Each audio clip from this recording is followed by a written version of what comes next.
¿Qué tal a todos? Vamos a continuar con el curso y esta vez vamos a estar hablando del tema de quimiotaxis. Ya en las sesiones anteriores pues estuvimos platicando sobre patrones emergentes, ¿no? Y en quimiotaxis también se dan este tipo de patrones emergentes. Una vez que veamos una de las formas de modelar este fenómeno, pues nos vamos a dar cuenta más o menos cuál es la explicación matemática de estos fenómenos emergentes. Pero primero hay que hablar de qué cosa es la quimiotaxis, ¿no? Entonces, cuando hablamos de quimiotaxis, estamos hablando de un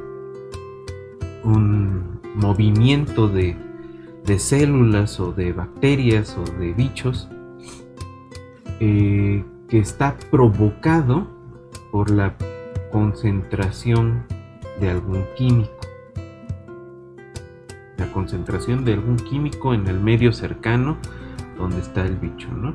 Esa concentración va a provocar el movimiento, y no solo va a provocar el movimiento, ¿no? Como que prende la motilidad del bicho, sino que además el movimiento va a ir dirigido a la zona de más alta concentración, ¿no? La dirección preferente es la zona de más alta concentración del químico.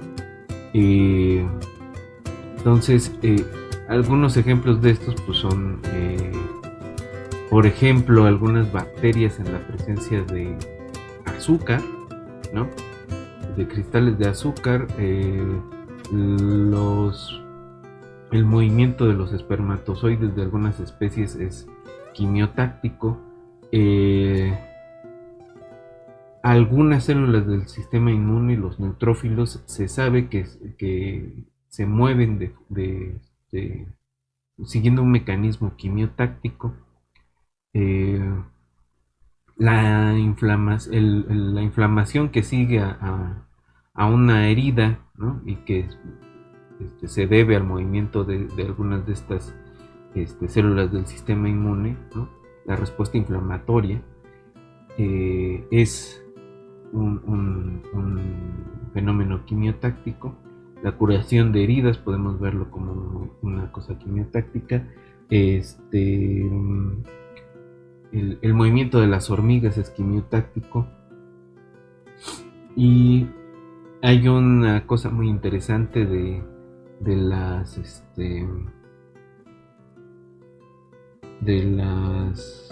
unas bacterias que se llaman mixococos, ¿no? El Myxococcus xanthus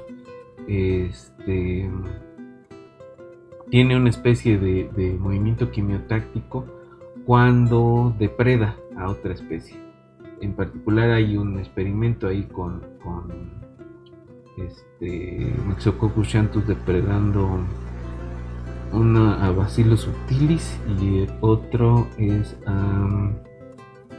Mersa, me parece, y tiene unos movimientos ahí interesantes que hasta parecen organizados, ¿no? Parece un ataque organizado en manada, ¿no? Pero no son una manada. Y ahí hay dos vías de explicación. Una es que hay una especie de red química que les permite algún tipo de comunicación al Myxococcus xanthus, pero además van siguiendo preferentemente la dirección donde se concentran más las bacterias del otro tipo, ¿no?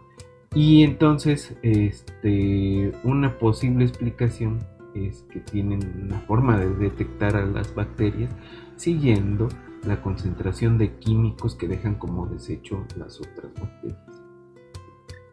Entonces, pues vamos a ver unos videos de algunos de estos fenómenos quimiotácticos para que más o menos nos vayamos empapando del fenómeno, y luego vamos a plantear un poco uno de los sistemas, ¿no? Uno de los sistemas que se usan para modelar esto con ecuaciones diferenciales parciales. Una vez que veamos el sistema, nos vamos a dar cuenta de que en realidad tenemos un poco ya de herramienta para modelarlo con otras herramientas, ¿no? Hay que hacerlo con cuidado y hay que plantearlo, pero a mí me gustaría dejarles, por ejemplo, como reto que hicieran un modelo de autómatas celulares que tratara de simular quimiotaxis. Pero bueno, eso es un reto. Vamos a tratar de hacer aquí un modelo en agentes que simule primero quimiotaxis y luego aproximarnos al otro fenómeno con el Myxococcus xanthus que se llama predataxis, ¿no? Que ahí hay que combinar dos cosas interesantes, que es este fenómeno quimiotáctico y por otro lado una interacción de depredador y presa, ¿no? No es sencillo, pero pues vamos a hacer una aproximación aquí, o vamos a platicar de una aproximación aquí. Entonces vamos a ver el video y ahorita continuamos. Entonces aquí lo que vamos a ver son neutrófilos que se conducen hacia las zonas de alta concentración de un cultivo de salmonela, ¿no? Entonces lo que van a hacer es que con una pipeta van a recoger un neutrófilo y lo van a exponer a una zona con altas concentraciones de la bacteria salmonella entérica, ¿no? Pues ahí está, y fíjense cómo empieza a buscar a las bacterias para fagocitarlas, ¿no? Más adelante vamos a ver un video donde se les deja andar ahí y fagocitan a todo el cultivo, ¿no? Ahí ya lo fagocitaron, los lograron alcanzar, ¿no? La duración del experimento pues fueron 20 minutos, ¿no? Este es otro ejemplo, ¿no? Está un poco más lejos,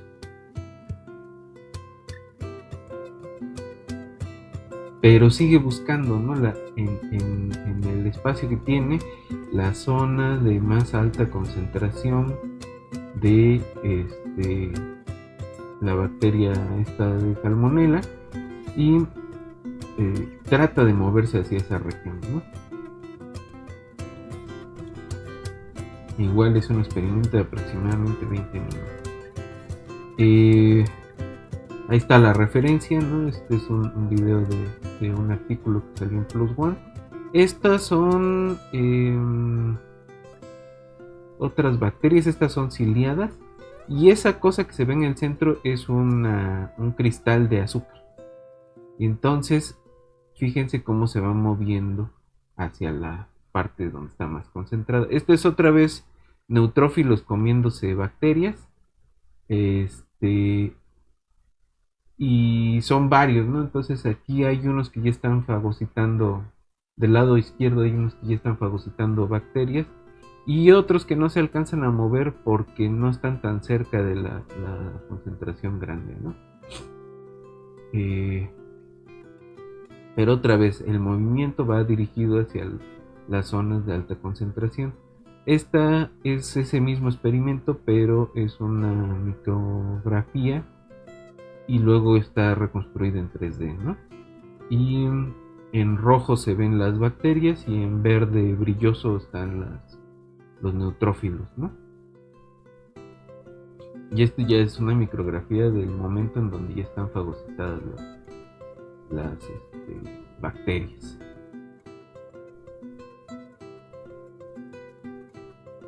Y este es del lado izquierdo tenemos al Myxococcus xanthus, del lado derecho tenemos a las otras bacterias y empiezan a meterse, ¿no? Son dos cultivos que están ahí Y fíjense dos cosas. Uno, la forma ordenada en la que entran los mixococos al otro cultivo, a la otra colonia, y cómo lo van envolviendo. Segunda cosa, estos patrones que van dejando al terminar de comer, digamos. Y las espirales que hacen al depredar a la otra especie, ¿no? Entonces,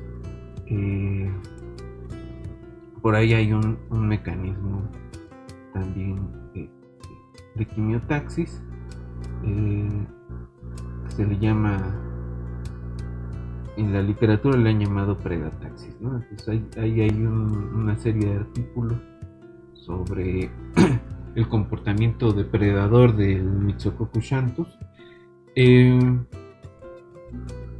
luego les compartiremos, ¿no? Entonces, ese es lo que andamos persiguiendo. Ahí faltó un par de cosas, ¿no? Faltaron el movimiento de los espermatozoides que van buscando el óvulo. ¿Cómo lo hacen? Pues van siguiendo concentraciones de químicos, ¿no? Tienen alguna forma de censar esos químicos. Pero hay una diferencia entre lo que hemos estado viendo y los mixococos, ¿no? Los mixococos pues están bien organizados, y aunque el movimiento quimiotáctico de, por ejemplo, los neutrófilos es parecido en cierto sentido, no es tan organizado como el de los Myxococcus xanthus. Por otro lado, nos faltó ver un poco de algún tipo de simulación de inflamación, de respuesta inflamatoria, ¿no? Con esta misma idea de que las células del sistema inmune pueden censar el ambiente y pueden dirigirse o pueden tener una respuesta quimiotáctica hacia alguna concentración de algo. Entonces, en las siguientes sesiones pues vamos a ver con cuidado los casos, ¿no? del sistema inmune, bueno, un poco del sistema inmune, un modelo del sistema inmune muy sencillo, que tiene que ver con respuesta inflamatoria. Vamos a ver el movimiento quimiotáctico de unas amibas y predataxis, ¿no? Y lo veremos con suficiente cuidado, pero ese es como el plan, ¿no? Ahora me gustaría ir un rato al pizarrón a garabatear un poco sobre las ecuaciones que vamos a estar revisando, y supongo que con eso tendríamos suficiente para el día de hoy. Y en la siguiente sesión empezaremos a ver algunas variantes de esa misma ecuación, ¿no? Un poco de la parte matemática, no tan excesivamente formal, pero sí algunas propiedades que podemos modificar, nada más modificando algunos de los parámetros que no necesariamente son fijos. Pues tienen otra forma las ecuaciones y tienen otra interpretación, ¿no? Hoy podríamos abordar un poquito de eso, pero creo que sería mejor verlo con cuidado para otra sesión. Entonces, si hoy llegamos a plantear las ecuaciones de Keller-Segel, pues ya sería lo que avanzaríamos el día de hoy. Entonces, vámonos a pizarrón y continuamos.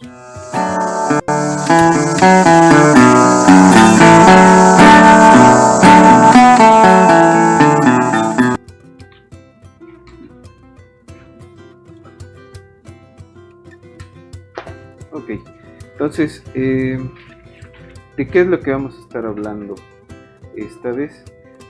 Pues vamos a empezar con ecuaciones de reacción y fusión.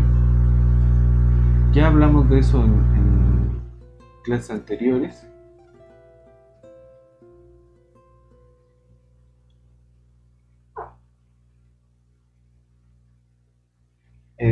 La idea, una de las formas de construir estas ecuaciones de reacción-difusión es pensar en que las moléculas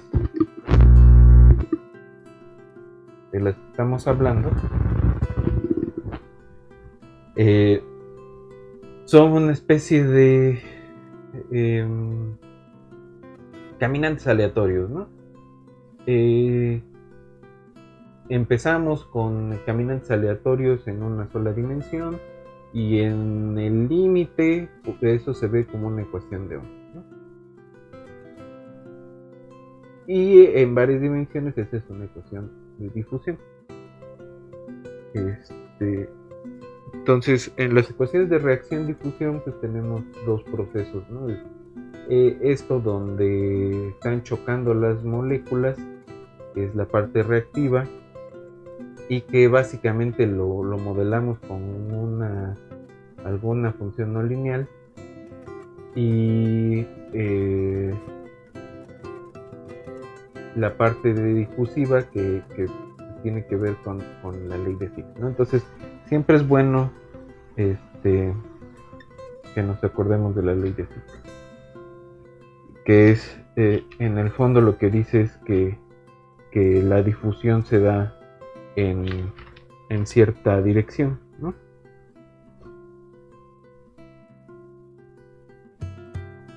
¿No? Que el flujo el flujo se va a dar en la dirección de máxima concentración, que es donde hacia menos el gradiente de la concentración, ¿no? Donde C es la concentración y el flujo a veces lo escriben como J, ¿no? Algo así. Esta es la ley de Fick. Ahora, ¿qué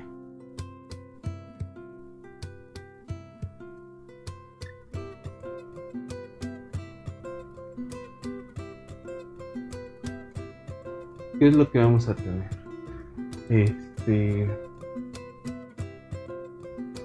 Y bueno, puede ser una matriz, dependiendo de la dimensión, se puede ser una matriz,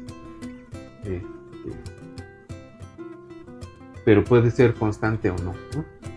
Cuando es constante, pues se le llama que es un fenómeno difusivo, ¿no? Y cuando no es constante, cuando es una función, pues se le llama una difusión anómala y corresponde con otro tipo de explicación que es un poco más, buscando un poco más de realismo, ¿no?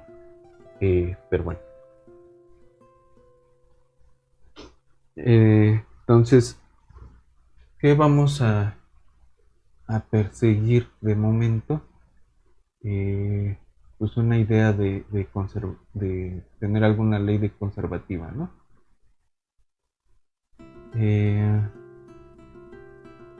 Y lo que quisiéramos conservar pues es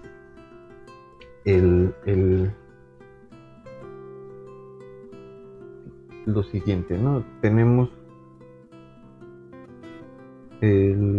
la cantidad de material, que es la integral sobre cierto volumen de la concentración de un químico.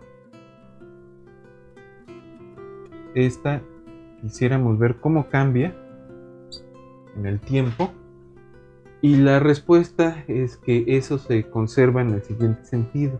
Esto es como el flujo que atraviesa de material, ¿no? Que atraviesa la superficie, es decir, el flujo que viene o que sale de la región acotada por esa superficie, JS, más lo que se está produciendo dentro del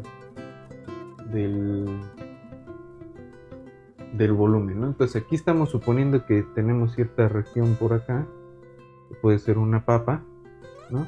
Esta papa, la papa rellena, digamos, es el volumen, y la frontera pues es la S, ¿no? La frontera de B es la S, ¿no? Entonces esta F lo que hace es dar cuenta de la concentración de material que se está produciendo dentro de la papa esta, y esto es lo que entra y sale, ¿no? Es el flujo de material hacia adentro, hacia afuera, pero es lo que va a contribuir a la concentración, el flujo del material, ¿no? Y esto es lo que se está produciendo adentro. Esta parte es los términos reactivos, ¿no? Y esta parte son los términos difusivos. Entonces, la ley de Fick, ¿qué es lo que dice? Pues que esta J del flujo, pues se va a ver como esta cosa de aquí, ¿no? Que está en dirección contraria al gradiente.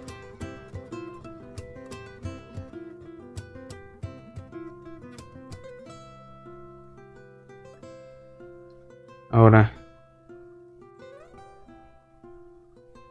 si suponemos que la C es continua y utilizando el teorema de la divergencia de cálculo, lo que vamos a tener es que la integral sobre todo el volumen de la parcial de C respecto de T, más este término de acá,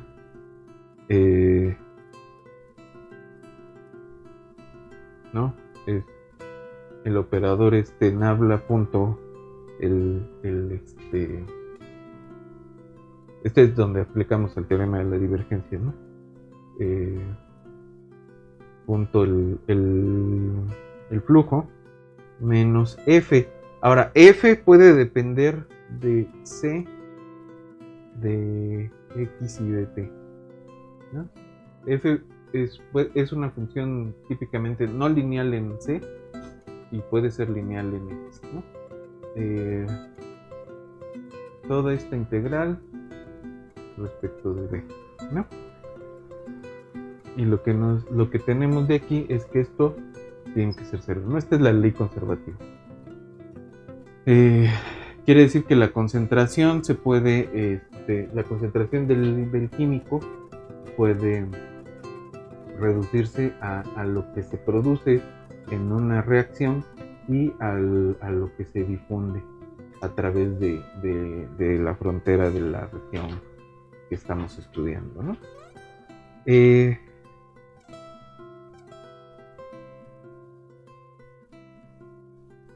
Ok. Y en general, pues esta ecuación se reescribe en términos diferenciales. Y esto se tiene para cualquier volumen compacto y conexo. Entonces esto nos da la ecuación Ct más nabla.j igual a F de C, X y T. Y esta, cuando este flujo es un flujo difusivo, es una ecuación de reacción, difusión, ¿no? Entonces en el caso difusivo, siguiendo la ley de Fick, vamos a tener finalmente que C parcial respecto de T es igual a F de X, C y T más nabla punto de nabla C, ¿no? Y de aquí va a salir un laplaciano, ¿no? Pero bueno. Ahora la D puede no ser constante y podría depender tanto de la concentración como de la parte espacial, ¿no? No depende explícitamente del tiempo, pero como X sí depende del tiempo, entonces ahí hay una cosa chistosa, ¿no? Ahora, en el libro de Murray, Digo, hay que platicarlo, pero en el libro de Murray tratan de hacer una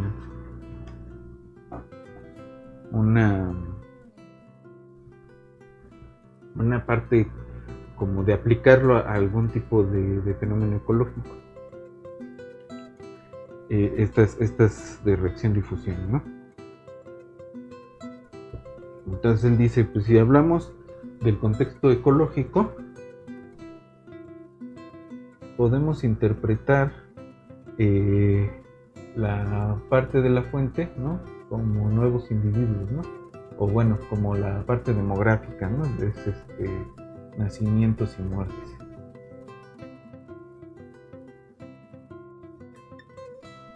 ¿No? Es lo que ocurre con nueva materia nacida dentro del sistema,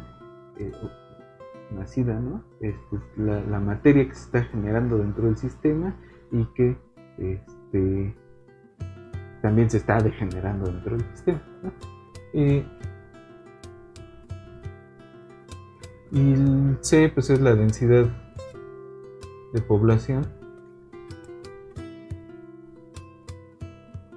Dice, pues la población es N, ¿no?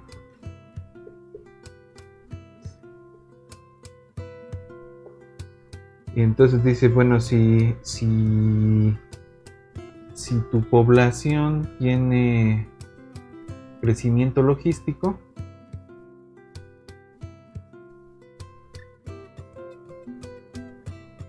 ¿no? Si se acuerdan, es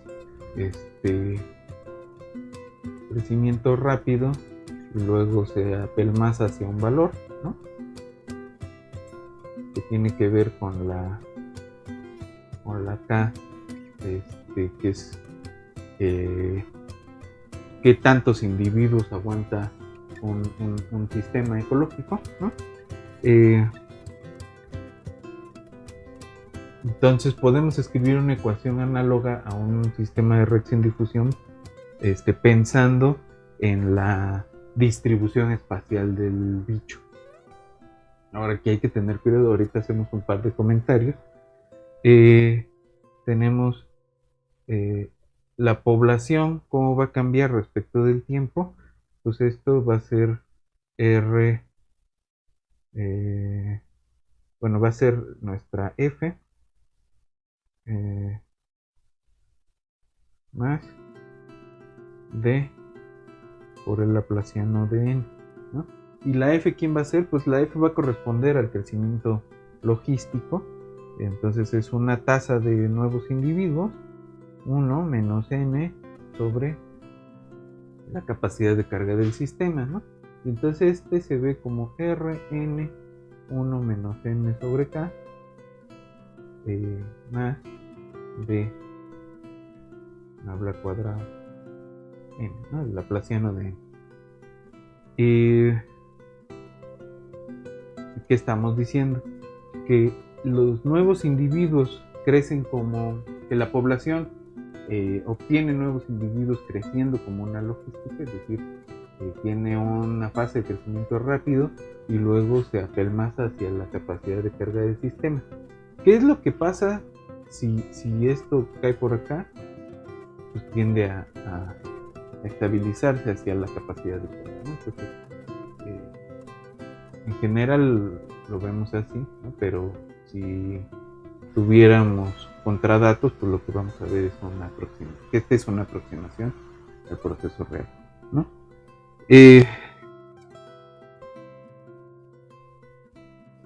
Ok. ¿Y qué es lo que estamos diciendo de este lado? Y esa es la parte fuerte, ¿no? Que se va,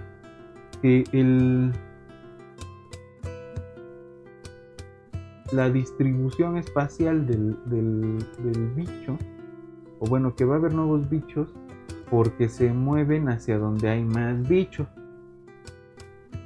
¿no? No quieren estar solos, van a donde están los demás. No todos los bichos funcionan así, pero digamos, esto modela de alguna forma esos bichos. ¿Quiénes sí funcionan así? Algunos insectos, ¿no? Algunas poblaciones de insectos o varias poblaciones de insectos siguen una cosa de este estilo. ¿Y cómo persiguen a sus compañeros? Pues depende, ¿no? Allí algunos tienen, como las hormigas, una cosa quimiotáctica, y otros pues van percibiendo de distintas formas. Pero bueno. Entonces, sí es una cosa de ese estilo, y esta D no necesariamente es no necesariamente es una constante. Ya dijimos que puede ser una función de justamente de la concentración, en este caso del crecimiento poblacional, y eso lo hace un poco más complicado, ¿no? Pero bueno, entonces esa es una idea. Esta ecuación de aquí, que se puede, que en el libro de Murray pues dicen, imagínate una población de insectos, y qué es lo que van a hacer, pues van a buscar donde hay más insectos, ¿no? Y van creciendo pues, siguiendo una ley aproximadamente logística, ¿no? Pero además esta ecuación de aquí es la ecuación de Fisher-Kolmogorov, que tiene que ver con cómo es que algunos genes perduran, ¿no? en las generaciones, con una ley de este tipo, ¿no? Entonces, si nos da tiempo, podemos estudiar un poco la ley de Fisher-Kolmogorov en genética, pero pues también sigue un proceso de este estilo, ¿no?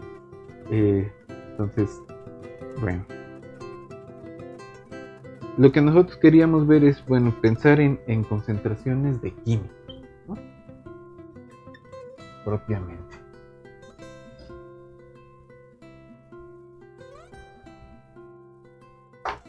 Y ahí sí podemos hacer la estadística de considerar difusiones constantes, ¿no? Entonces tenemos, vamos a llamarle UI de X y T a la concentración de algún químico,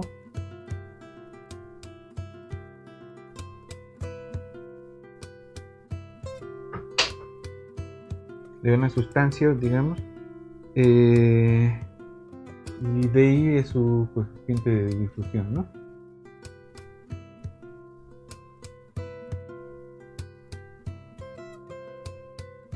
Y entonces lo que se hace es U es el vector de UIs, y D es la matriz diagonal de las DIs, ¿no? Cuando S es constante, y además cuando no hay una difusión cruzada, ¿no? Es decir, cuando no se difunde una sustancia en la otra, ¿no? O sea, se difunden dos en un solo medio, pero no una en la otra. Si se difunde una en la otra, entonces esta matriz ya no es diagonal, sino tiene otras características, ¿no? Entonces, en este caso, Nabla U es un tensor, y el laplaciano es un vector, ¿no?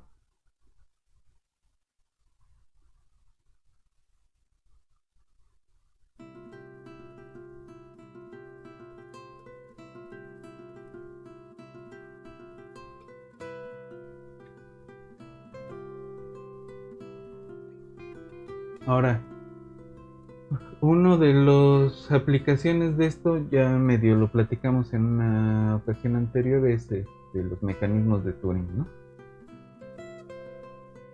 Cuando hablamos de mecanismos de Turing, pues tenemos dos sustancias químicas que se difunden con coeficientes de difusión distintos. No hay difusión cruzada, pero esa diferencia entre los coeficientes de difusión pues va generando patrones emergentes en el sistema, ¿no? Ok.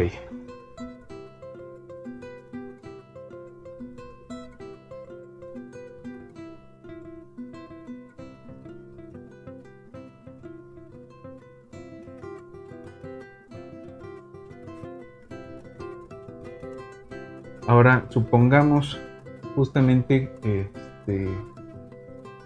algún bicho que se propone que se difunde, pero esta difusión no va a ser constante, sino que va a ser una función de la población completa, y entonces el flujo va a ser de esta forma, ¿no? Y lo que se le pide a la función de difusión es que la derivada sea positiva, ¿no? Que siempre el cambio sea positivo. Ahora, para dos constantes positivas, no, estas dos son constantes y vamos a considerar una tercera constante que sí es positiva. La forma en la que construyen este tipo de funciones es la siguiente, ¿no? Tienes una parte como inicial y tienes una especie de tasa de cambio instantánea y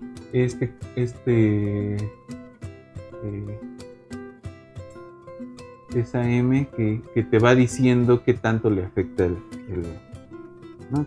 Si es cuadrático, si es cúbico, etc. Entonces, la ecuación para la dispersión de estos bichos que se difunden dependiendo de qué tanta población hay, pues queda como D0 nabla punto n sobre n0 m, ¿no? Que esto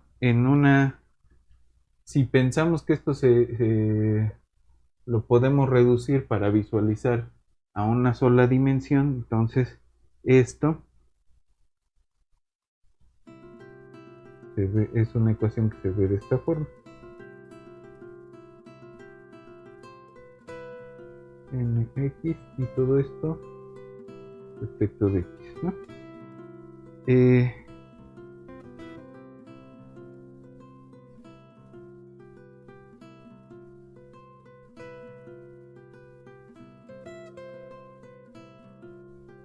Esta se puede resolver de tal forma que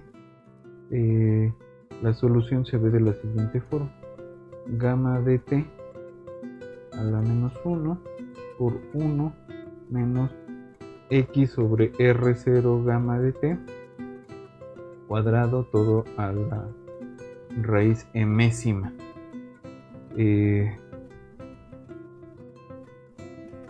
¿No? ¿Quién es esa gamma?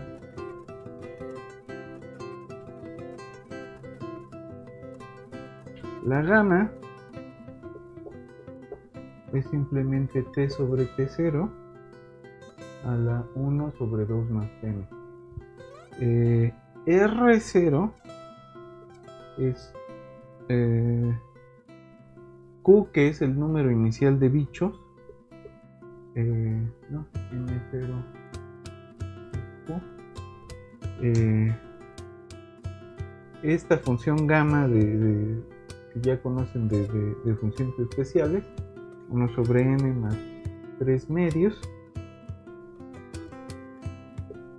pi a la 1 medio n0 gamma 1 sobre m más 1, y t0 r0 cuadrado m sobre 2 d0 m más 2, ¿no? Entonces esos parámetros r0, d0, t0 y m son los que determinan el comportamiento de la solución, ¿no? Que no es trivial. Bueno, ahora quimiotaxis. Siguiendo un poco estas mismas ideas, ¿cómo planteamos un modelo para una población o para una sustancia que se va a mover, que su flujo va a estar en la dirección de la concentración de otra cosa, ¿no? En la dirección de máxima concentración de la otra cosa, ¿no? La idea es que vamos a tener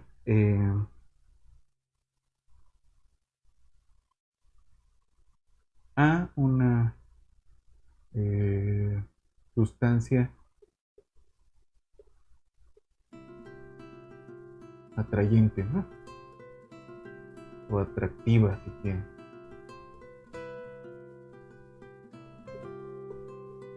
El atractante le dicen atractante en inglés. No sé si atractante existe en español o es un anglicismo, ¿no? Pero es una sustancia atractiva, ¿no? Entonces, el flujo, ¿cómo lo vamos a modelar? El flujo depende de la población, ¿no? Depende de esta guía, es la concentración de la sustancia atractiva.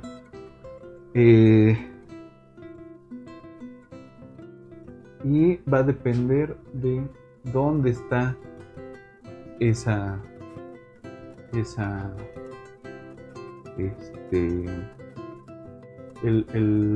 del gradiente de la A, ¿no?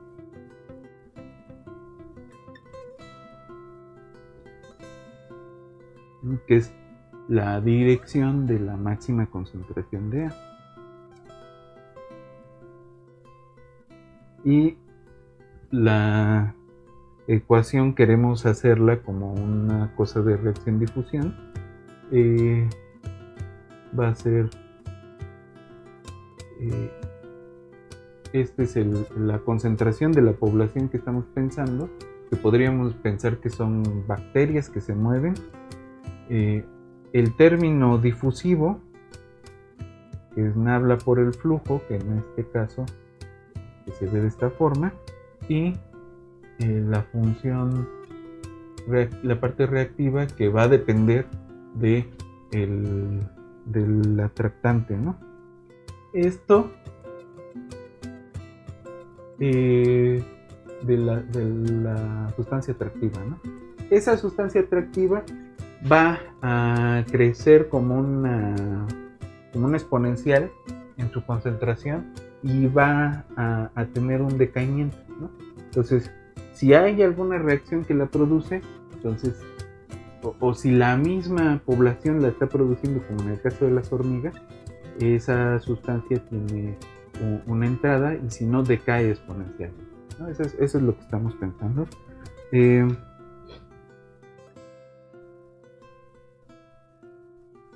Pero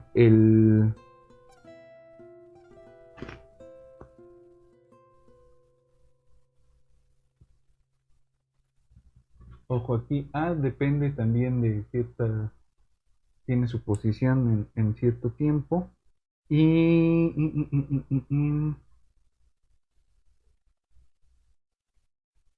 el flujo lo estamos pensando como una parte difusiva y una parte quimiotáctica. Esta es la parte quimiotáctica. Ya nos falta la parte difusiva, ¿no? Entonces tenemos la F, que depende de A, menos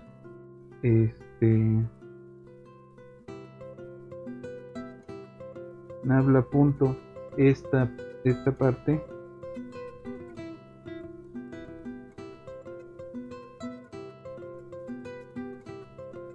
¿no? Que aquí vamos a tener un laplaciano de A más la parte difusiva,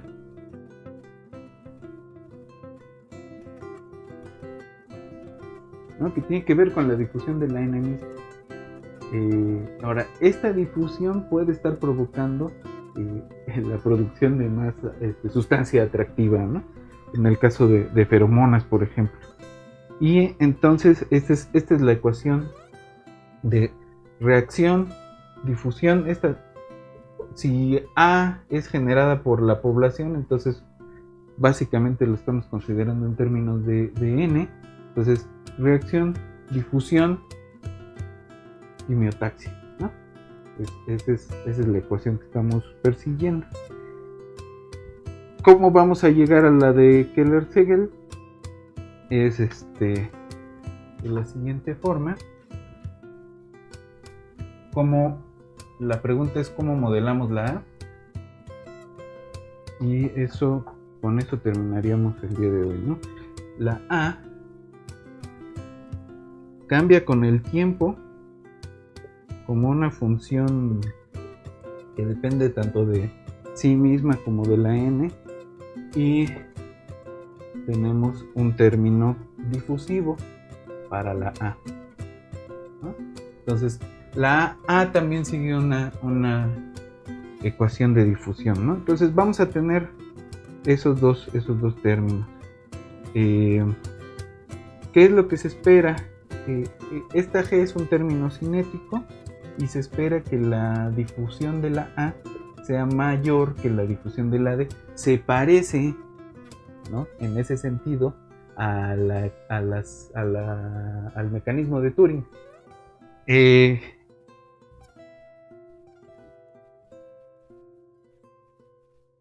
Y entonces el modelo que vamos a estar revisando es el de Keller y Segel,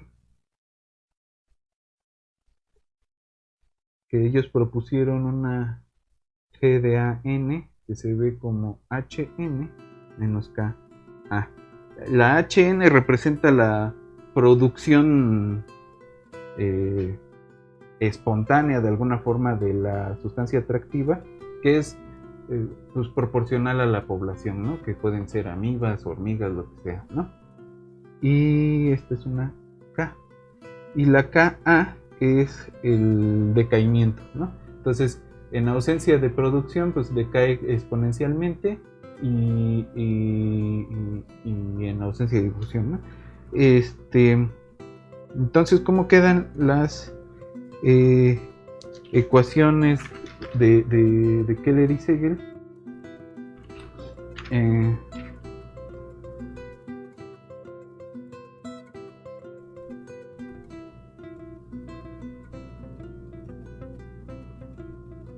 Son n de t, una de nxx. Aquí vamos a hacer una simplificación fuerte, que es que fn es 0 y que la xi de a es una constante mayor que 0. Entonces esto es la segunda de esta, xi0 n a x x, y a sub t es hn menos ka más la difusión a más esta parte, ¿no? Entonces esa es como la versión más simplona, pero en la versión un poco más general la podemos escribir simplemente como n de t, n sub t es el laplaciano de n menos la divergencia de n nabla a, y a sub t es el laplaciano de n de a, menos alfa a más n, ¿no? Esta es como la versión más general del mecanismo de Keller-Segel, que vamos a estar manipulando en las siguientes sesiones para ver otro tipo de modelo para quimiotaxia, ¿no?, que tiene que ver con dos ecuaciones muy interesantes de la física matemática. Una es las ecuaciones de Fokker-Planck, ¿no?, deterministas, y la otra es las ecuaciones de hidrodinámica, ¿no? Entonces, no son problemas triviales, no son problemas que vamos a agotar en estas sesiones. Me gustaría nada más mostrarles pues, la interpretación de esas cosas. y nos iríamos hacia la computadora otra vez, hacia darle la vuelta a estos problemas. Entonces, la dejamos aquí por hoy y nos vemos en la siguiente sesión. ¡Mamá!